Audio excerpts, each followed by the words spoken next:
दोस्तों इस वीडियो में मैं आपको जो बताने जा रहा हूँ ये इन्फॉर्मेशन अगर आप अपने पास रखते हुए अगर रिकवरी एजेंट से बात करेंगे तो हो सकता है कि वो आगे से आपके घर पे या आपके आसपास नज़र भी ना आए।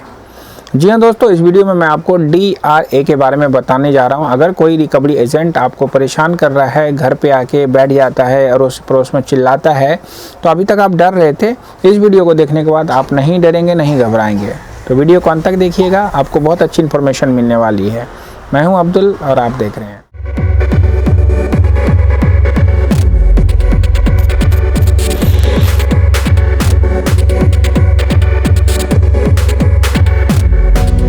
तो स्वागत है आपका एक नए वीडियो में। और आप अगर आज इस वीडियो को देखेंगे तो रिकवरी एजेंट जो आपको बोलते हैं कि हम ये सेक्शन लगा के आपको परेशान कर देंगे, सैलरी होल्ड कर देंगे, या फिर आपके घर पे आके बैठ जाते हैं, 1 घंटा 2 घंटा आपके काम पे आके आपको परेशान करते हैं, तो आप उन सब को लेकर जो अगर परेशान होते हैं तो आपको क्या बात करना है। दोस्तों सबसे पहले आपको मैं बता दूं कि DRA एक सर्टिफिकेट होता है जिसका DRA का फुल फॉर्म होता है डेट रिकवरी एजेंट।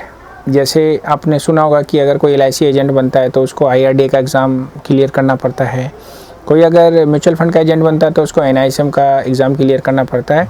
इसी प्रकार अगर किसी को रिकवरी एजेंट बनना है तो उसको DRA का एग्ज़ाम क्लियर करना पड़ता है। इस एग्ज़ाम को क्लियर करने के बाद उसको एक सर्टिफिकेट मिलता है, रजिस्ट्रेशन नंबर मिलता है, और फिर वो रिकवरी किसी कंपनी में कर सकता है या फिर खुद का भी ठेका लेके काम कर सकता है।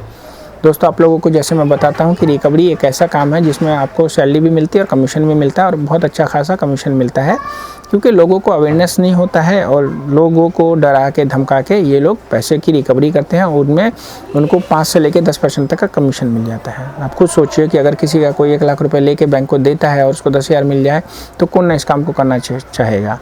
तो DRA exam Indian banking association DRA का कोर्स करवाता है, और उसमें आप लोगों को जो कोर्स करते हैं उनको ये बताया जाता है कि भाई RBI की गाइडलाइन ये है और आपको रिकवरी ऐसे ऐसे करनी है।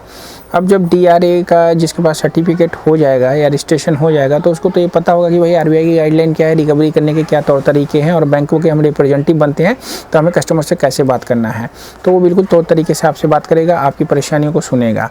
लेकिन जिसने DRA का कोर्स नहीं कर रखा है, उसको कुछ भी नहीं पता है, बस उसको तो काम मिल गया, वो जाके अपनी दादागिरी से पैसे रिकवर करने की कोशिश करेगा, तो वो एक अनऑथराइज पर्सन हो जाता है। ठीक है ना। अब अनऑथराइज पर्सन अगर किसी बैंक का रिप्रेजेंटेटिव बनता है तो फिर आप उसके खिलाफ़ क्या क्या कर सकते हैं। आप लोगों को पता है कि IPC इंडियन पेनल कोड में आपके लिए बहुत सारी चीज़ें हैं जो आप एक 420 के लिए कर सकते हैं, वही उनके लिए कर सकते हैं।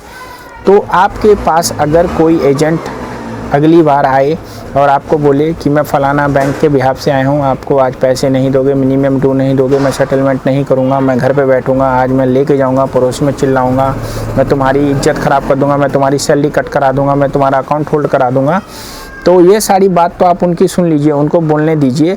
और जब वो चुप हो जाए तो फिर आप उससे ये पूछिए, भाई तू आया कहाँ से है, किस बैंक के बिहाफ पे आया है, पहले अपनी एम्प्लॉय ID कार्ड दिखा। बैंक का बंदा होगा तो एम्प्लॉय ID कार्ड दिखाएगा। दोस्तों रिकवरी वाले कभी बैंक के बंदे होते नहीं हैं। मान लो उसने अर्जी फर्जी अगर बनवा भी लिया तो नेक्स्ट स्टेप है आप बोलिए अपना आधार कार्ड दिखा, क्या पता ये तू किसी और का लेके आ गया हो।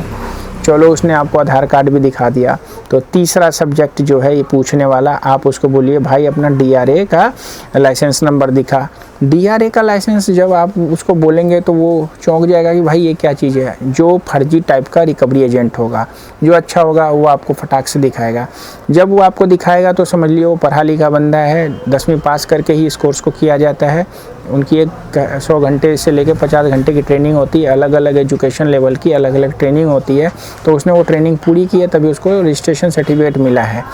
तो रिकवरी के जो फंडामेंटल्स हैं, RBI की गाइडलाइंस वगैरह उसको सब पता होती है। तो फिर आप उसी तरीके से उससे बात करके आप अपने सेटलमेंट के लिए बात कर सकते हैं, और जब सेटलमेंट के लिए बात करेंगे तो फिर वो आपकी हेल्प भी करेगा। अगर वो जेन्युइन अगर रिकवरी एजेंट होगा, और फर्जी एजेंट होगा तो फिर वो आपको गाली गलौज करेगा, तौर तरीके दिखाएगा बदमाशी वाले, तो फिर आप उसके ऊपर बदमाश बन के हावी हो सकते हैं, पुलिस में कंप्लेंट कर सकते हैं, स्नैचिंग का केस लगा सकते हैं, बदतमीजी घर में घुस के अगर कर रहा है तो चोरी का भी केस लगा सकते हैं, 420 का केस लगा सकते हैं। ये सारे आपके अधिकार हैं। तो अगली बार अगर आपको कोई रिकवरी एजेंट फ़ोन पे बात कर रहा है और आपको फ़ोन के माध्यम से धमका रहा है, तो आप वहाँ भी इसकी डिमांड कर सकते हैं कि भाई आप बैंक के रिप्रेजेंटेटिव है तो आप अपनी आईडी दीजिए, हम तब आपसे बात करेंगे। जब वो इग्नोर करे तो आप उसको ब्लैक लिस्ट में डाल दीजिए, ज़्यादा बात करने की ज़रूरत नहीं है। अब ब्लैक लिस्ट करते हुए आप उसके खिलाफ अच्छा सा स्पैम वाला डायलॉग भी लिख सकते हैं कि भाई चोर है, कुत्ता है, जो भी आप लिख देंगे तो अगली बार वो अपने फ़ोन से किसी को कॉल करेगा तो पहले उसकी औकात पता चल जाएगी। तो ये सारी चीज़ों को आपको ध्यान रखना है। तो आप लोग इस चीज़ को गांठ बांध लीजिए कि आपको अगर एजेंट कॉल कर रहा है तो वो चीज़ मांगिए जो मैंने बताया है। घर आ गया है तो भी आपको मांगने का अधिकार है। दोस्तों, आरबीआई की गाइडलाइन रिकवरी को लेकर क्या है आप लोगों को नहीं पता है तो इस व्हाट्सएप में आइए, मैं आपको बताऊंगा कि आपके क्या अधिकार है और क्या कर्तव्य है। दोस्तों, क्रेडिट कार्ड, पर्सनल लोन से रिलेटिव कोई भी क्वायरी है वो भी सवाल आप यहाँ पे रख सकते हैं। सेटलमेंट करवाने में आपको दिक्कत हो रही है तो आप मेरे माध्यम से भी आप अपना सेटलमेंट करवा सकते हैं। दोस्तों, मामूली सी फीस पे मैं आपको सेटलमेंट की सर्विस प्रोवाइड कर रहा हूँ, जिसमें आपको मैं बताऊँगा कि आप अपने सेटलमेंट को कम से कम अमाउंट में कैसे कर सकते हैं। आप हमसे कंसल्टेंसी भी ले सकते हैं और चाहे तो आप हमसे करवा भी सकते हैं। तो आशा करता हूँ आपको वीडियो में जो मैंने बात बताई है DRA की आपको समझ में आई होगी। तो अगली बार जब कोई एजेंट आए तो सबसे पहले आप उससे पूछिए भाई कहाँ से आया है, आधार कार्ड दिखा, ID कार्ड दिखा, दोनों दिखा दे तो अपना DRA का रजिस्ट्रेशन नंबर दिखा, फिर देखिए वो कैसे भागती गली से निकलेगा। आशा करता हूँ वीडियो अच्छी लगी। चैनल पर नए थे तो चैनल को सब्सक्राइब करिए, बेल बटन दबाइए ताकि आपको आने वाली वीडियो सबसे पहले नोटिफिकेशन से मिलती रहे। मिलता हूँ फिर नेक्स्ट वीडियो में, तब तक रखिए अपने सेहत का ख्याल, क्योंकि जाना है तो जहान है। सी यू, बाय बाय।